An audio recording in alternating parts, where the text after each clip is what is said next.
नमस्कार दोस्तों, मेरा नाम विनीत तिवारी है और एक बार फिर से आपको मेरे चैनल पेन कार्ड सॉल्यूशन में स्वागत है। देखिए, पिछले काफी दिनों से हमसे क्वेश्चन किए जाते हैं, सर आप मिड कैप कैटेगरी में एक वीडियो बनाइए। और मिड कैप कैटेगरी में हमको वीडियो बनाना भी था। और जैसा कि आपको मालूम है, 2024 स्टार्ट हो चुका है और हम में से काफी लोग होंगे जो कि मिड कैप कैटेगरी में इन्वेस्ट करना चाह रहे होंगे। तो आज ये वीडियो उनके लिए मैं बना रहा हूँ जो कि 2024 में मिड कैप कैटेगरी में एक अच्छे म्यूचुअल फंड में इन्वेस्ट करना चाह रहे हैं। और नॉर्मली देखा भी गया है, अगर मैं पिछले 20 से 25 साल के डेटा की बात करूं और अगर पिछले 20 साल के डेटा की बात करता हूं, तो नॉर्मली देखा भी जाता है कि मिड कैप कैटेगरी ने आपको हमेशा एक अच्छा कंपाउंडेड रिटर्न बना के दिया है। अगर मैं इसको कंपेयर करता हूं स्मॉल कैप और लार्ज कैप के साथ, तो भी आप कंपेरिजन में देखेंगे, डेटा ये कहता है कि मिड कैप कैटेगरी ने इन दोनों कैटेगरी से एक बेटर आपको रिटर्न बना के भी दिया है। तो आज हम कुछ बेहतरीन मिड कैप फंड देखने जाएंगे जिसमें हम इन्वेस्ट करके आने वाले समय में एक बेहतरीन कंपाउंडिंग को अचीव कर सकते हैं। देखिए, इस वीडियो को बनाने के पहले हमने कुछ क्राइटेरिया लिए हुए थे, जिसमें से पहला क्राइटेरिया था, हम जिस फंड को भी सिलेक्ट करेंगे वो फंड कम से कम 9 से 10 साल पुराना होना चाहिए। दूसरा क्राइटेरिया हमारा है कि इन सभी फंड का AUM 5,000 करोड़ से ऊपर का होना चाहिए। इन दोनों क्राइटेरिया के हिसाब से जब हमने अपने फंड को शॉर्टलिस्ट किया, तो हमारे सामने ये 13 फंड निकल के आए जो कि आपके सामने स्क्रीन में देख भी रहे होंगे। और ये जो 13 फंड आपको सामने स्क्रीन में दिख रहे हैं, इन 13 फंड में से भी जिन फंडों का rolling return, rolling SIP return, पिछले 5 साल का रोलिंग SIP रिटर्न अगर 15% से नीचे है, और अगर ये सभी फंड नेगेटिव अल्फा जनरेट कर रहे हैं रिसेंट टाइम में, तो हमने उन फंड को भी एलिमिनेट कर दिया है। और जैसा कि आपको सामने स्क्रीन में दिख भी रहा होगा, इन 13 में से 4 ऐसे फंड थे जिनका SIP का रोलिंग रिटर्न पिछले 5 साल का लगभग 15% के नीचे का था। और दूसरा, इन सभी का अल्फा रिसेंट टाइम में भी नेगेटिव चल रहा है। और अगर किसी भी फंड का अल्फा नेगेटिव है, यानी वो रिसेंट टाइम पे अगर आपको अच्छा रिटर्न जनरेट नहीं करके दे रहा है, तो ऐसे में कोई भी नया इन्वेस्टर अगर इस टाइप की फंड में जाएगा और अगर उसका फंड आने वाले 1 या 2 साल अच्छा रिटर्न परफॉर्म नहीं करके देता है, अच्छा रिटर्न बना के नहीं देता है, तो ऐसे में उसको लगने लगता है कि क्या वो कहीं गलती से गलत फंड में तो नहीं आ गया। तो आज का ये जो भी हम वीडियो बना रहे हैं, ये वीडियो बनाने का मकसद एक ही है। अगर आपको एक नया इन्वेस्टमेंट किसी भी मिड कैप फंड में करना चाहते हैं, तो आप इन फंडों में से अपनी शुरुआत कर सकते हैं। लेकिन अगर आपका कोई पुराना इन्वेस्टमेंट किसी फंड में चल रहा हो, तो इसका मतलब ये नहीं है कि आपकी वो फंड खराब है। आप इस वीडियो में आगे देखेंगे भी कि जो हम बार बार फंड को स्विच करते हैं, जैसे कि आजकल आपको समझ में आ रहा होगा कि कई लोग मुझसे क्वेश्चन पूछते हैं कि एक्सेस के फंड आपको अच्छे रिटर्न नहीं दे रहे हैं, तो हम क्या उससे स्विच कर दें। देखिए, ऐसा काफी सारे फंड के साथ पहले भी हो चुका है। पहले भी ऐसे काफी सारे फंड हैं जो आज अच्छा परफॉर्म कर रहे हैं, लेकिन उन्होंने पहले अच्छा परफॉर्म नहीं किया था। चाहे वो एक्सेस की बात करूं, चाहे वो HDFC की बात करूं, चाहे वो मैं मोतीलाल ओसवाल की बात करूं। तो ये कोई नई बात नहीं है। कई बार होता है कि आपका फंड आपको अच्छे रिटर्न बना के दे रहा होता है और कई बार वो आपका फंड अच्छे रिटर्न आपको बना के नहीं दे रहा होता है, 3-3, 4-4 साल तक। तो इसका मतलब ये नहीं होता है कि हम फंड से बार बार स्विच करें। तो ये आज आपको देखने को भी मिलेगा। चलिए अब हम अपने कंपैरिजन को स्टार्ट करते हैं। और जैसा कि मैंने आपको बताया था कि जो 13 फंड थे, इन 13 में से मैंने 4 फंड को और कट कर दिया था, जिनने रिसेंट टाइम पे आपको नेगेटिव अल्फा जनरेट करके दिया है। और साथ में अगर मैं 5 साल के रोलिंग रिटर्न की बात करूं SIP के, तो वहां पे भी इनका रिटर्न 15% के नीचे था। जब इन चारों फंड को मैं कट कर देता हूं, तो आपके सामने स्क्रीन में बचे हुए 9 फंड दिख रहे होंगे और इन 9 फंड का मैं कंपेरिजन करने जा रहा हूं आपके सामने। और अगर मैं पिछले 5 साल के रिटर्न की बात करूं, अगर मैं पिछले 5 साल के ट्रेडिंग रिटर्न की बात करूं, तो जैसा कि आप सभी को स्क्रीन में दिख रहा होगा कि पिछले 5 साल में सबसे बेहतरीन रिटर्न आपको बना के दे रहा है मोतीलाल ओसवाल का मिड कैप फंड। और यही सबसे बड़ा रीजन था कि मैंने मोतीलाल ओसवाल के मिड कैप फंड को दिए पूरे 9 मार्क्स। और वहीं पे आपको दिख रहा होगा कि सबसे कम रिटर्न आपको बना के दिया ICICI के मिड कैप फंड ने, इसलिए मैंने ICICI के मिड कैप फंड को दिए ओनली 1 मार्क्स। जब मैं ट्रेलिंग रिटर्न की बात कर रहा हूं, तो यहाँ ट्रेलिंग रिटर्न से मतलब है कि फॉर एग्जांपल के लिए आज अगर मैं बात करूं कि आज 20 जनवरी है, तो अगर मैं 5 साल की ट्रेलिंग रिटर्न की बात करूं, तो आज से 5 साल पहले 20 जनवरी के दिन जो भी NAV होगी, उस NAV और आज के NAV को मैं माइनस कर दूंगा और जो भी परसेंटेज आ रहा होगा वो आपको मैं बता दूंगा कि कितना कंपाउंड रिटर्न आपको बना के दिया है। तो एक सिंपल रिटर्न होता है ट्रेलिंग रिटर्न। और पिछले 5 साल का आपको दिख भी रहा होगा कि जितने भी फंड हमने सामने स्क्रीन में लिए होते, लगभग सभी फंड का ट्रेलिंग रिटर्न आपको 20% के ऊपर का दिख रहा होगा। ज्यादातर फंड आपको 24%, 25% या 27% तक के रिटर्न बना के भी दे रहे हैं। लेकिन जैसे कि मैं आपको बार बार कहता हूँ, ये एक्चुअल रिटर्न नहीं है। अगर मैं पिछले 3 या 4 साल पहले की बात करूं, तो कोविड के कारण मार्केट गिरा हुआ था। कुछ रिटर्न तो वहां से भी कैलकुलेट होके आ रहे हैं। और अगर कोविड के पहले की बात करूं, तो कोविड के जस्ट पहले अगर मैं बात करता हूं 2018-19 की, तो 2017-18 के आसपास मिड कैप और स्मॉल कैप कैटेगरी आपको अच्छे रिटर्न बना के नहीं दे रहे थे। और दूसरा, 17-18-19 के आसपास मार्केट भी एक रेंज बाउंड कैटेगरी में चल रहा था। अगर निफ्टी की बात करूं, तो निफ्टी आपका 10,000 से 12,000 के रेंज में चल रहा था। तो एक सबसे बड़ा रीजन है कि पिछले 5 साल में जो रिटर्न आपको दिखाई दे रहे हैं एक बहुत अच्छे रिटर्न दिखाई दे रहे हैं। और हम सबसे बड़ी गलती यही कर लेते हैं कि इन रिटर्न को देख के कि 20, 25, 26% के रिटर्न को देख के हम अपने इन्वेस्टमेंट को शुरुआत कर देते हैं। लेकिन आज यहीं पे मैं आपको आपके इस कंफ्यूजन को दूर करूंगा। अब देखिए, अगर मैं आपके सामने स्क्रीन में आप देखिएगा, अगर मैं रोलिंग रिटर्न की बात करूं तो देखिए रोलिंग रिटर्न कहीं ना कहीं आपको एक सही पिक्चर दिखाने की कोशिश करता है आपके फंड की। अगर मैं आपको रोलिंग रिटर्न से समझाना चाहूँ तो रोलिंग रिटर्न से आप ये समझ सकते हैं कि अगर किसी फंड का रोलिंग रिटर्न 15% के आसपास है, इसका मतलब इस फंड ने अपनी पूरी लाइफ साइकिल में, जब से ये फंड लॉन्च हुआ तब से लेकर अब तक, इस फंड में कभी भी आप 5 साल के लिए इन्वेस्टमेंट करते हैं तो ऑन एन एवरेज एक मीन वैल्यू है 15% की। इस फंड ने आपको कम से कम 15% के आसपास का रिटर्न बना के दिया या 15% के आसपास का ही रिटर्न बना के दिया। कभी ज्यादा बनाया होगा, कभी कम बनाया होगा, लेकिन एक मान सकते हैं कि ऑन एन एवरेज एक 15% के आसपास का रिटर्न बना के वो फंड आपको देता है। और ये कुछ हद तक थोड़ा सा ठीक ठाक रिटर्न भी होते हैं जो कि देखने में भी ठीक ठाक लगते हैं। और अगर आप सामने स्क्रीन में भी देखिएगा, रोलिंग रिटर्न और ट्रेलिंग रिटर्न के बीच में कितना फर्क है। जहां मैं ट्रेलिंग रिटर्न की बात कर रहा हूँ तो ट्रेलिंग रिटर्न में आपको 24%, 25%, 27% का रिटर्न दिख रहा होगा। वहीं अगर मैं रोलिंग रिटर्न की बात कर रहा हूँ 5 साल की, तो आपको दिख रहा होगा 15%, 16%, 18%, 17%। देखिए इतना फर्क आ जाता है। और हम सभी लोग क्या करते हैं कि पिछले 5 साल, पिछले 3 साल के ट्रेलिंग रिटर्न को देख के अपने इन्वेस्टमेंट को शुरुआत कर देते हैं कि भाई जिस फंड ने सबसे ज्यादा रिटर्न दिया हम उसमें इन्वेस्ट कर देते हैं। तो ये एक सबसे बड़ा रीजन था कि आज मैं आपके सामने रोलिंग रिटर्न और ट्रेलिंग रिटर्न का कंपैरिजन करने वाला था। मैं यही चीज आपको दिखाने चाह रहा था कि हम जो पिछले 4 या 5 साल की परफॉर्मेंस को देख के म्यूचुअल फंड में इन्वेस्ट कर रहे हैं वो कितना सही होता है और कितना गलत होता है। कभी भी आप पिछले 4 या 5 साल की परफॉर्मेंस को देख के किसी म्यूचुअल फंड में इन्वेस्ट नहीं करें। एक बार आप उसके रोलिंग रिटर्न को भी चेक कर लिया करें कि पास्ट में उसने किस हिसाब से रोलिंग रिटर्न आपको बना के दिए। दूसरी एक और चीज यहाँ देखने लायक है और ये आपकी आंखें खोल देगी। अगर मैं रोलिंग रिटर्न की बात करूं, और जैसा कि आपको सामने स्क्रीन में दिख रहा होगा, रोलिंग रिटर्न में सबसे बेहतरीन रिटर्न बना के कौन सा फंड दे रहा है आपको? एक्सिस का मिड कैप फंड। और वहीं अगर मैं ट्रेलिंग रिटर्न की बात करता तो सबसे अच्छा रिटर्न कौन सा बना के दे रहा था आपको? मोतीलाल ओसवाल का मिड कैप फंड। और वहीं पे आप देखिएगा सबसे खराब रोलिंग रिटर्न आपके सामने आ रहा होगा पिछले 5 साल का, अगर हमने लमसम इन्वेस्टमेंट किया होता तो मोतीलाल ओसवाल के फंड का। और यहाँ पे आप मेरी बातों को ध्यान से सुनिएगा। जैसा कि मैं आपसे कह रहा था कि आज इस वीडियो को बनाने का रीजन यही था कि जो आप बार बार फंड को स्विच करते हैं, इस स्विचिंग को आप बंद करिए। देखिए आपको इस स्क्रीन में सामने क्लियरली दिख रहा होगा कि मोतीलाल ओसवाल का रोलिंग रिटर्न आपको कितना दिख रहा है? लगभग 13% के आसपास। वहीं पे देखिए ट्रेलिंग रिटर्न बेस्ट परफॉर्मेंस आ रही थी मोतीलाल ओसवाल की। इसका मतलब है कि पिछले 4 या 5 साल से तो मोतीलाल अच्छा रिटर्न आपको बना के दे रहा है। लेकिन अगर उसके पहले की बात करूं, 7, 8 साल, 9 साल की बात करूं, वहां पे इस फंड ने हो सकता है उतने अच्छे रिटर्न बना के आपको नहीं दिए होंगे, जिसके कारण इसके रोलिंग रिटर्न थोड़े से कम हो गए।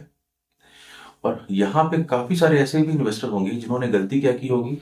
उन्होंने, अगर किसी इन्वेस्टर ने आज से 10 साल पहले, 8 साल पहले, 9 साल पहले मोतीलाल में इन्वेस्ट किया होगा, मोतीलाल ओसवाल के मिड कैप फंड में इन्वेस्ट किया होगा, और किसी कारण से 3 या 4 साल इन्वेस्टमेंट करने के बाद वो फंड कुछ अच्छे रिटर्न बना के नहीं दे रहा होगा, उस फंड ने आपको 12, 13, 14% के रिटर्न बना के दिए होंगे, तो आप पैनिक में आ जाते हैं और आप फंड को स्विच करते हैं ऐसे फंड में जो फंड आपको बहुत बेहतरीन रिटर्न बना के दे रहा हो। और आज से 3 या 4 साल पहले आप सभी को मालूम था एक्सेस के फंड आपको एक बेहतरीन रिटर्न बना के देते थे। चाहे एक्सेस के फ्लेक्सी कैप की बात करूं, एक्सेस के मिड कैप की बात करूं, स्मॉल कैप की बात करूं, या एक्सेस के ब्लू चिप की बात करूं, एक्सेस के हर फंड ने आपको एक बेहतरीन रिटर्न बना के दिया था और हर इन्वेस्टर ने एक्सेस के फंड में इन्वेस्ट भी किया हुआ था। ऐसे काफी सारे इन्वेस्टर होंगे जो कि मोतीलाल में थे, लेकिन क्योंकि उनका फंड अच्छा परफॉर्म नहीं कर रहा था तो मोतीलाल से स्विच होकर कहां चले गए होंगे? एक्सेस के मिड कैप फंड में। और आपको दिख भी रहा है कि रोलिंग रिटर्न एक्सेस का फंड का बहुत बेहतर है, बहुत बेहतरीन फंड है। लेकिन वहीं ट्रेलिंग रिटर्न की बात करूं तो आज के समय एक्सेस का मिड कैप फंड कोई अच्छी परफॉर्मेंस नहीं दे रहा है और वो लगभग देखिए बॉटम 2 नंबर पे है। बॉटम से दूसरे नंबर पे आपका आ रहा है एक्सेस का ट्रेलिंग रिटर्न। तो अब देखिए, जो भी इन्वेस्टर मोतीलाल से सोचो कि एक्सेस में आए होंगे कि एक्सेस हमको एक अच्छे रिटर्न बना के देगा, तो एक्सेस ने पिछले 4 साल से आपको रिटर्न बना के नहीं दिए, और वहीं मोतीलाल ने अब आपको पिछले 4 या 5 साल से बेहतर रिटर्न बना के दिए हैं। तो ये गलती हम बार बार करते हैं और ऐसे आज भी काफी सारे इन्वेस्टर होंगे जो कि एक्सेस के मिड कैप फंड में इन्वेस्ट किए होंगे पिछले 3 या 4 साल पहले। क्यों? क्योंकि 3, 4 या 5 साल पहले एक्सेस के जो फंड थे आपको एक बेहतरीन रिटर्न बना के दे रहे थे और हम सब लोग एक्सेस में इन्वेस्ट करना चाह रहे थे। और आज जब एक्सेस का फंड अच्छा रिटर्न बना के नहीं दे रहा है पिछले 3 या 4 साल से, तो हमारे सबके मन में क्या आ रहा है? ये तो फंड खराब हो चुका, हम यहां से स्विच हो जाएं, किसी और फंड में चले जाएं, हम एचडीएफसी के म्यूचुअल फंड में चले जाएं, हम कोटक के म्यूचुअल फंड में चले जाएं। हो सकता है आज एचडीएफसी, कोटक और मोतीलाल आपको अच्छे रिटर्न बना के दे रहे होंगे, लेकिन आने वाले समय में ये फंड आपको अच्छे रिटर्न बना के देंगे कि नहीं देंगे, इसकी कोई गारंटी नहीं है। आने वाले समय में जैसे आप स्विच करके किसी और फंड में जाएंगे, हो सकता है वो फंड आपकी परफॉर्मेंस देना बंद कर दे और एक्सेस आपको परफॉर्म करना चालू कर दे। तो यहाँ पे आप ध्यान रखिए हमेशा, अगर आपने किसी एक बहुत बेहतरीन एएमसी का एक अच्छा फंड लिया है, तो उस फंड के साथ आप लंबे समय के लिए कंटिन्यू करें, जबकि फंडामेंटल में बहुत ज्यादा कोई चेंजेस ना आ जाए। कि यहाँ एक बात का आप हमेशा ध्यान रखिए, ऐसा पहले भी काफी फंड के साथ हो चुका है, काफी एएमसी के साथ हो चुका है कि उन एएमसी ने 3-3, 4-4 साल तक परफॉर्म नहीं किया। जैसे कि रिसेंट टाइम में मुझे याद आता है कि निपॉन और आप एचडीएफसी की बात कर लीजिए, अभी पिछले 4 या 5 साल से निपॉन के फंड और एचडीएफसी के फंड पिछले 2 या 3 साल से अच्छी परफॉर्मेंस कर रहे हैं। लेकिन मुझे जहां तक याद है कि 2015-16 के आसपास एचडीएफसी की परफॉर्मेंस उतनी खास नहीं थी। तो हम में से ही कुछ इन्वेस्टर एचडीएफसी से छू के किसी और में आए होंगे, एचडीएफसी से हो सकता है आप एक्सेस में स्विच किए होंगे। तो ये स्विचिंग बार बार करना हमारी समस्या का सॉल्यूशन नहीं है। अगर आपको मालूम है आपने एक अच्छे फंड में इन्वेस्ट किया, तो उस फंड के साथ आप कंटिन्यू रहे। और मुझे लगता है कि आपको मेरी बात समझ में भी आ गई होगी। देखिए, अब मैं अपने कंपैरिजन को आगे बढ़ाता हूँ, लेकिन अब मैं आपसे बात करूंगा रोलिंग रिटर्न की, लेकिन एसआईपी फॉर्म में। क्योंकि आपको मालूम ही होगा, ज्यादातर जब भी मैं स्मॉल कैप और मिड कैप की आपसे बात करता हूँ, तो मैं हमेशा इस फंड में एसआईपी करने की बात करता हूँ। लमसम थोड़ा सा मैं मना करता हूँ जब तक मार्केट में एक अच्छी करेक्शन ना आ जाए।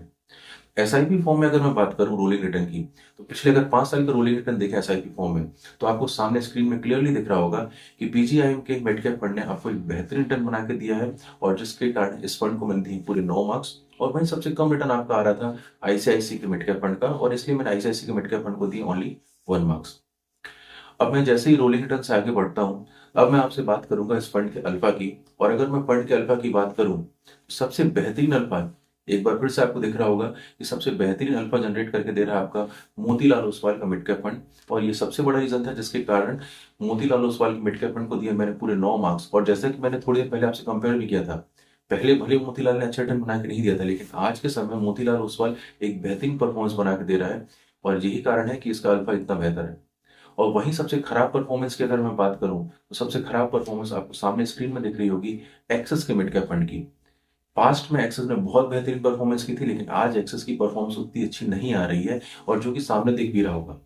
और अगर मैं अल्फा की बात करता हूं, तो जैसे आप सभी को पता होगा, जिस फंड का अल्फा जितना ज्यादा होता है, हम ये मान सकते हैं कि वो फंड अपने एक्सपेक्टेड रिटर्न या बीटा के कंपेरिजन में ही उतने ज्यादा रिटर्न बना के आपको दे रहा होगा।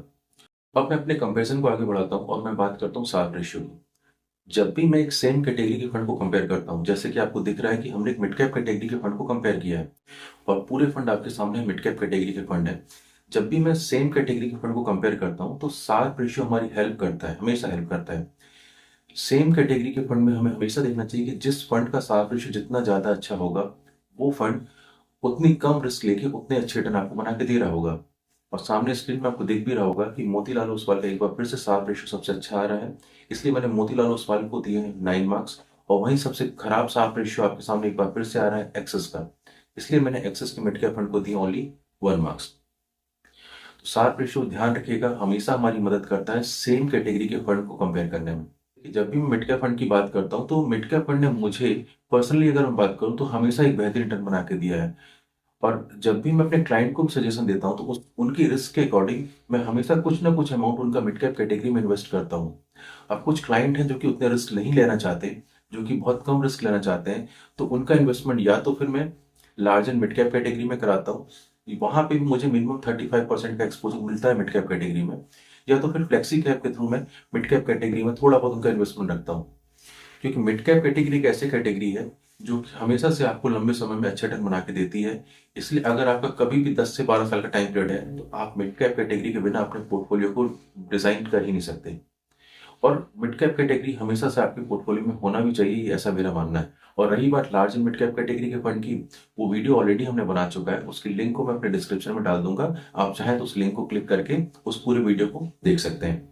और आज मैंने जितने भी पैरामीटर की बात करी, जैसे कि मैंने आपसे बात कर रहा हूं अभी मैं अल्फा की, शार्प रेशियो की, इन सभी पैरामीटर का भी वीडियो मैंने ऑलरेडी बना के रखा हुआ है, और उसकी लिंक को भी अपने डिस्क्रिप्शन में डाल दूंगा। आप चाहें तो उन सभी पैरामीटर के सेपरेट वीडियो को आप जाकर देख सकते हैं, और जिससे आपको समझ में आएगा कि ये अल्फा, बीटा, या जो मैं बात कर रहा हूँ शार्प रेशियो, ये सब होता क्या है, और आपको इस वीडियो को थोड़ा समझने में आसानी होगी। चलिए अब अपने कंपेरिजन को आगे बढ़ाते हैं। और अब मैं आपसे बात करता हूँ पी रेशियो की। और जैसा सामने स्क्रीन में आपको दिख रहा होगा कि पी रेशियो की बात करूं तो सबसे कम पी रेशियो है आपका एचडीएफसी के मिड कैप फंड का। और इसीलिए मैंने एचडीएफसी के मिड कैप फंड को दिए हाईएस्ट मार्क्स 9 मार्क्स। और वहीं सबसे ज्यादा पी रेशियो आपका आ रहा था मोतीलाल ओसवाल का, इसलिए उसको मैंने मिनिमम दिए हैं 1 मार्क्स। देखिए, अगर मैं मिड कैप और स्मॉल कैप कैटेगरी की बात करूं तो देखिए पी रेशियो तो एक स्वाभाविक सी बात है, इन सभी का हाई होगा, इनका कम नहीं होता है। मिड कैप और स्मॉल कैप कैटेगरी का थोड़ा सा पी रेशियो हाई होता है, और इससे हमको डरने वाली बात भी नहीं। अब मैं बात करूंगा टोटल एक्सपेंस रेशियो टीईआर की, और जो कि सबसे जरूरी है। हम सबसे पहले क्या देखते हैं, अगर हम एक नॉर्मल इन्वेस्टर की बात करें तो नॉर्मल इन्वेस्टर आज के टाइम सबसे पहले क्या देखता है कि भाई किस फंड ने उसको 4 या 5 साल में 6 टन बना के दिया, और दूसरा किस फंड का एक्सपेंस रेशियो कितना कम है। और वहीं पे अगर मैं एक्सपेंस रेशियो की बात करूं तो सामने आपको स्क्रीन में नजर आ रहा होगा कि सबसे कम एक्सपेंस रेशियो है कोटक इमर्जिंग फंड का, कोटक के मिड कैप फंड का। और इसलिए मैंने कोटक के मिड कैप फंड को दिया मैक्सिमम 9 मार्क्स। और वहीं सबसे ज्यादा एक्सपेंस रेशियो आपको नजर आ रहा होगा आईसीआईसी के मिड कैप फंड का, और इसी कारण से आईसीआईसी मिड कैप फंड को दिया मैंने ओनली 1 मार्क्स। और इन सभी पैरामीटर में दिए हुए मार्क्स को ऐड करने के बाद, इन सभी पैरामीटर का डिटेल एनालिसिस करने के बाद, इसमें जो भी मार्क्स मैंने दिए थे उन सभी मार्क्स को ऐड करने के बाद आपको एक क्लियर पिक्चर समझ में आ रही होगी। सबसे बेहतरीन परफॉर्मेंस निकल के आ रही होगी आपके पास एचडीएफसी के मिड कैप फंड की, यानी HDFC mid cap opportunity fund की। वहीं सेकंड बेस्ट परफॉर्मेंस आपके सामने निकल के आ रही होगी कोटक इमर्जिंग फंड की। तो इस पूरी टेबल में से आपके पास में 5 बेहतरीन फंड लेके आऊं जो फंड आने वाले समय में आपको एक अच्छी कंपाउंडिंग अचीव करके दे सकते हैं। तो वो फंड है आपके सामने। पहला है आपका एचडीएफसी का मिड कैप अपॉर्चुनिटी फंड, दूसरा है आपका कोटक इमर्जिंग फंड, तीसरा आपको दिख रहा होगा निप्पॉन इंडिया का ग्रोथ फंड, चौथा आपको दिख रहा होगा पीजीआईएम का मिड कैप फंड, और वहीं पांचवा आपको दिख रहा होगा मोतीलाल ओसवाल का मिड कैप फंड। ये 5 बेहतरीन फंड है जिन फंड में आज आप इन्वेस्ट करके मान सकते हैं कि आने वाले समय में भी ये फंड आपको एक अच्छी कंपाउंडिंग अचीव करके दें। तो आज ये जो वीडियो मैंने बनाया है केवल उन्हीं इन्वेस्टर के लिए है जो नया इन्वेस्टमेंट स्टार्ट करना चाहते हैं। और अगर आपका पुराना इन्वेस्टमेंट किसी फंड में चल रहा हो, एसआईपी चल रही हो, उस फंड को कंटिन्यू करें। आप देखेंगे आज भले वो फंड अच्छा रिटर्न बना के नहीं दे रहा है, लेकिन अगर आपने एक अच्छी एएमसी का एक अच्छा फंड चुना है तो आप देखेंगे आने वाले समय में वो फंड आपको एक अच्छे रिटर्न बना के भी देगा। और अगर आपको इस वीडियो में किसी टाइप का डाउट है तो आप चाहें तो हमें कमेंट सेक्शन में कमेंट कर सकते हैं, या तो आप नीचे दी हुई मेल आईडी में हमें मेल कर सकते हैं। इसके अलावा हमारा व्हाट्सएप नंबर सामने आपको स्क्रीन में दिख रहा होगा, आप हमें व्हाट्सएप के थ्रू भी क्वेश्चन कर सकते हैं। हाँ, जब भी आप मुझे व्हाट्सएप के थ्रू क्वेश्चन करेंगे तो अपना डिटेल पोर्टफोलियो या जो भी डाउट्स हैं आप डिटेल में बताएं, जिससे मैं आपकी हेल्प कर सकूं। और मैं पूरी कोशिश करूंगा कि जल्द से जल्द आपसे कॉन्टेक्ट करके आपकी समस्या का समाधान कर सकूं। और सामने स्क्रीन में जैसा कि आपको दिख रहा होगा कि मेरा व्हाट्सएप नंबर है 9424362001। इस नंबर में आप कभी भी मुझे व्हाट्सएप कर सकते हैं, हम जल्द से जल्द आपसे कांटेक्ट करने की कोशिश करेंगे। तो अगर आपको इस वीडियो में किसी भी टाइप का डाउट हो तो एक बार फिर से नीचे कमेंट सेक्शन में आता हूं, हमें कमेंट कर सकते हैं। अगर आपको हमारी वीडियो पसंद आती हो तो प्लीज हमारे चैनल को लाइक, सब्सक्राइब और शेयर करना ना भूलें। तो मिलते हैं नेक्स्ट वीडियो में, तब तक के लिए जय हिंद, जय भारत।